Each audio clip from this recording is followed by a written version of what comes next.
Okay, let's talk about a show that so many of us know and love, The Golden Girls. It feels like a warm blanket, right? Just pure comfort TV. But what if I told you that warm blanket was actually a revolutionary flag? Yeah. By the end of this, I promise you'll see the show in a whole new light. Not just as a classic sitcom, but as a quiet and brilliant rebellion. Right? When you think of The Golden Girls, this is probably the image that comes to mind. Four friends, late-night conversations, some seriously sharp banter, and of course, a whole lot of cheesecake. It's the definition of comfort television. But was that really all there was to it? Oh, not even close. You see, underneath that warm, kind of pastel-colored surface was this meticulously engineered series, one that basically took a sledgehammer to the TV conventions of the 1980s. So let's be clear, this wasn't just a sitcom. It was a revolution, hiding in plain sight. So to really get just how radical this show was, we kind of have to step back in time. We have to picture what television actually looked like when it first hit the airwaves. So let's set the scene. So the mid-'80s, the airwaves were just soaked in testosterone. You had shows like the A-Team blowing stuff up. You had Miami Vice with the fast cars and cool suits. And in that world, women over 50, well, if they showed up at all, they were basically props. The sweet grandma, the nosy neighbor. The idea of them actually headlining a show, that was seen as total commercial suicide. And this is where the absolute genius of creator Susan Harris comes in. See, she didn't just want to make some cutesy show about spunky old ladies. No, she grounded it in a really stark reality. These four women, they weren't living together just for fun. They were widows and divorcees who literally had to pool their resources just to get by. That foundation, that economic necessity, gave the entire show this immediate weight and realism. And from that single powerful premise, she built four of the most iconic characters in the history of television. And they were brought to life by a cast. Their chemistry was just nothing short of legendary. Each one was like a perfectly calibrated comedic instrument.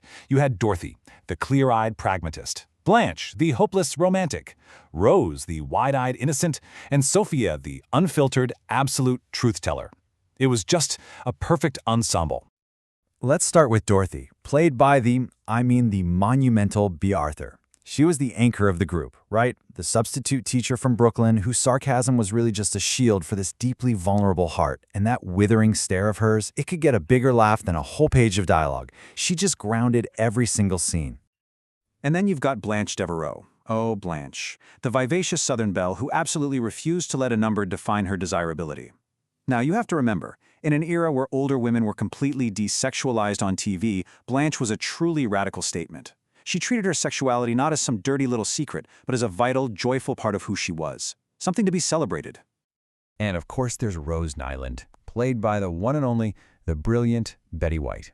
Rose was truly the soul of the show. Her totally baffling farm stories about Saint Olaf were, well, they were legendary. But underneath all that sweet naivete was this unwavering, compassionate heart. She was the glue that held the household together. And rounding out the four, Sophia Petrillo. Look, after a stroke supposedly destroyed the filter between her brain and her mouth, she became the ultimate weapon of truth.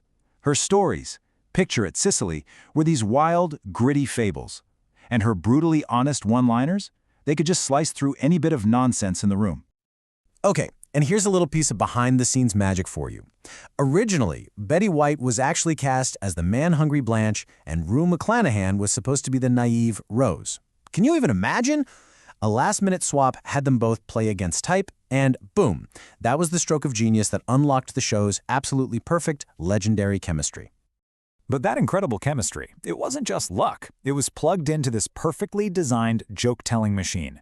Seriously, the show's humor was never an accident. It was built with the precision of a Swiss watch. The writers basically came up with this unique four-part joke structure. Think of it like this. A scene would start with Dorothy laying out some realistic setup. Then Blanche would pivot, spinning it into some kind of romantic fantasy. Then Rose would completely derail the whole thing with a bizarre story from St. Olaf, building and building this comedic tension, until bam! Sophia cuts through it all with one perfect, devastating punchline. And that's why the jokes were so brilliant. They were never generic. You couldn't just swap them around. A Blanche line could only be a Blanche line. A Rose story could only be a Rose story. We weren't just laughing at the joke itself. We were laughing because we knew these characters so well. We were in on it with them. But maybe the show's most important, most enduring legacy is how it used all that laughter. It used it as a bridge, you know? It was a way to have conversations that, frankly, most of America was way too scared to have at the time.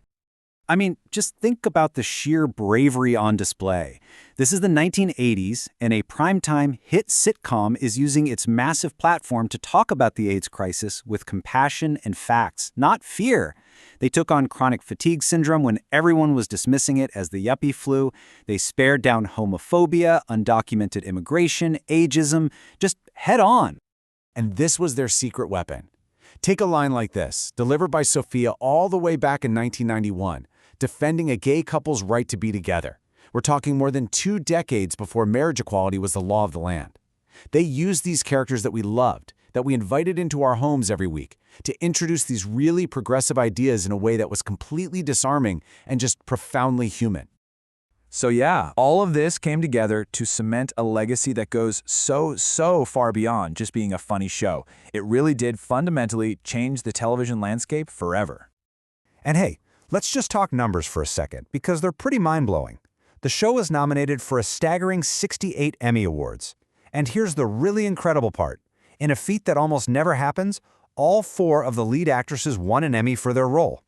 It wasn't just a hit. It was a critical masterpiece, and the industry absolutely knew it.